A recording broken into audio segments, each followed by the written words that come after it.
han passat 6 anys, Èxit s'ha publicat, ja està a les llibreries habituals, aviat a les grans superfícies. Què ha canviat a la teva vida? El que més ha canviat és que aquell cotxe que anava a 180 per hora, que era el Roger, ara va a 60.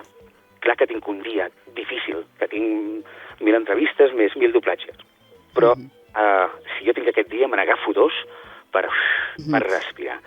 El que ha canviat més és que jo ara estic sense aquell nus aquí en el pit que tenia de petit, vic molt tranquil i sento que he trobat el meu lloc en el món. No? El fet d'escriure el llibre ja és el primer canvi, no?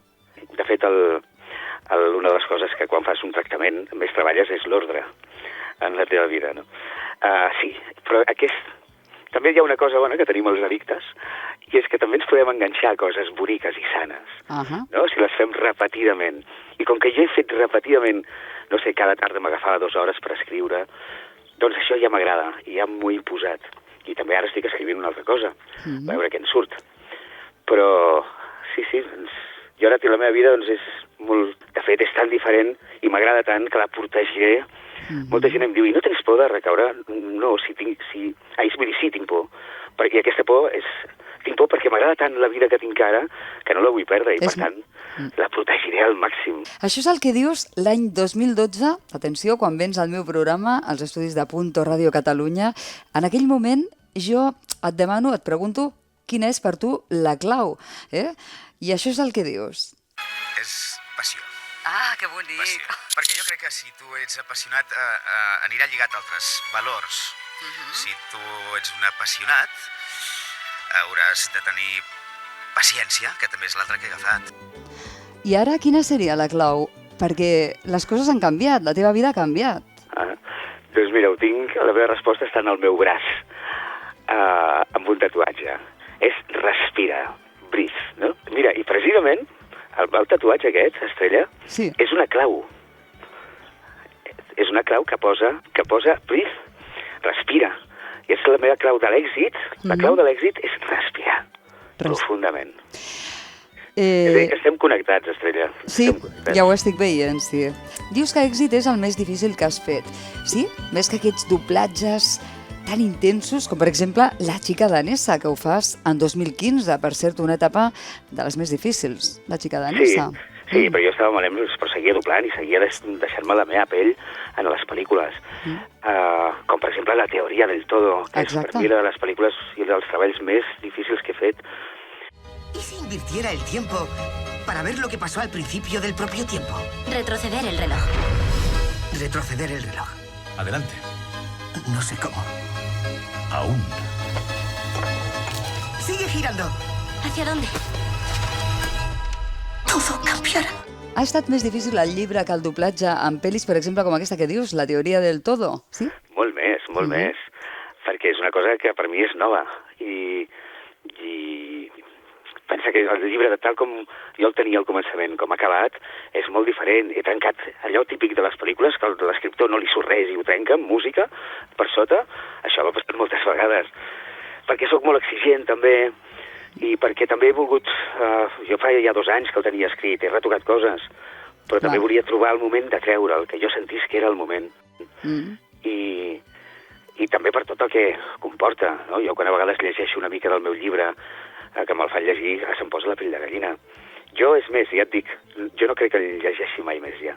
Ja està pel públic però sí, ha estat difícil perquè era una cosa nova. Això del confinament ens ha aturat per pensar. Aquests dies, m'ho deies, has estat amb els teus pares, has anat a comprar, els has protegit, la teva mare, el teu pare, Joan Pere, i potser has tingut també temps per pensar més en la teva vida. Que repasses el teu llibre. Què canviaries a la teva vida? Lògicament canviaries coses amb les quals et vas equivocar. De totes maneres, jo no he fet mal a ningú mai, sinó que m'ho he fet a mi mateix. I sóc bona persona, vull dir que això és una herència familiar. Som persones que ens agrada el bon rotllo, ens agrada estimar i ens agrada compartir, no? Per això aquests dies hem trobat molt a faltar el teatre. Però no et puc dir que no canviaria res. No, hi ha coses i moments que tant de bo no haguessin passat, però ja no ho penso, això. a mi ja tota aquesta història em comença a quedar lluny i això és molt bo. I també haver volgut lluitar per canviar la meva vida m'ha portat i viure tot el que he viscut, tant de petit, les coses bones, com els anys aquests que jo vaig tenir aquest problema, m'han portat a ser el Roger que sóc ara. Però, vull dir que en certa manera estic agraït el que m'ha passat, però que no et puc mentir, hi ha coses que sí, que m'agradaria tenir una màquina del temps. No? Anècdotes que diries, aquesta és molt interessant, que no cal que l'expliquem tota perquè s'ha de llegir, però hi ha algun punt que jo sé que ja has compartit amb mi que és divertit, per exemple. Sí, bueno, hi ha un moment, clar, és que explico moltes coses, Sí. però hi ha un moment que el pare i jo ens enfadem molt, perquè som com el pare i jo som el sol i la lluna. Ell és Woody Allen tot el dia patint i jo sóc més valent, no? I a vegades ens ha costat molt treballar junts, fins que no hem après a treballar junts, no ho hem disfrutat. Però hi ha un moment que ens vam enfadar, em sembla que tenia 17 anys, no, tenia 20 anys, era just abans dels Germans de Sang, la primera versió amb la Gunyalons. Em vaig enfadar molt amb ell i dic, me'n vaig a casa, no vull parlar més, i vam estar com 6 mesos sense parlar, no?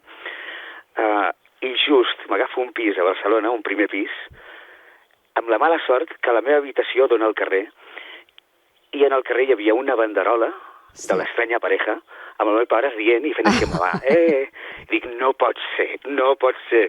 I cada nit el tenia que veure, quan em posava a dormir tenia que veure la seva cara rient i fent, mare de Déu. I què se sent quan el teu pare et diu això que sentirem ara? Roger, aquest llibre és el més bonic que has fet mai. Ui, què? Jo ho he fet, també canviar la meva vida, lògicament ho he fet per mi, i també per al meu amor a la gent i per l'amor que la gent té cap a mi. Però no puc fer spoiler, però també ho he fet pel meu pare. No? Suposo que tenir un pare i veure com un fill té un problema així. Jo ara et seré molt heavy, però hi ha una frase que, vinga, aquesta la diré, que surt al llibre, que el pare ja va haver un moment que em va dir, Roger, tio, és que preferiria que fossis mort que veure com et vas matant cada dia. És molt heavy, això. Sí. I que t'ho digui un pare. Però aquelles paraules, més juntament amb altres paraules d'amics, com, per exemple, una frase molt bona que em va dir el Jaume Villanueva, un gran director de teatre, em diu, és que estàs rebutjant la teva malaltia i el que has de fer és acceptar-la i abraçar-la. Doncs, però sobretot el pare, clar, que per mi és el meu heroi, i que l'estimo amb bogeria i ell a mi, ara sentir aquestes paraules, això sí que és felicitat, això sí. Èxit, on tot comença. Ja a les llibreries, la vida d'un actor que viu i una persona que viu les dues cares de l'èxit, la de la fama o el reconeixement dels altres, i la d'una malaltia, també una addicció, i posem la tercera, la guerra guanyada, que ha guanyat amb l'autoestima i amb el reconeixement propi i de les persones que t'estimes. Roger, felicitats. Ja no tant pel llibre, que també ja t'ho diré, quan jo recomano que es llegeixi, òbviament, però sobretot felicitats per guanyar aquesta batalla tan duríssima que tantes vides s'emporta i tantes famílies destrossa. Gràcies per compartir-ho amb mi i amb el públic. Moltíssimes gràcies a vosaltres i parlant del públic, que sapigueu que en el llibre, quan hi ha al començament hi ha la meva biografia, també hi ha el meu Instagram, que almenys jo l'utilitzo com una feina, i per allà també us dic, si qualsevol persona vol que jo li firmi el llibre, jo amb la meva moto, que sóc motero, m'apropo on sigui i li firmo. Queda dit. Roger Pera, moltes gràcies, una abraçada. Gràcies a tu, Estrella, sempre és un plaer. La clau de l'èxit. Estrella Fuertes.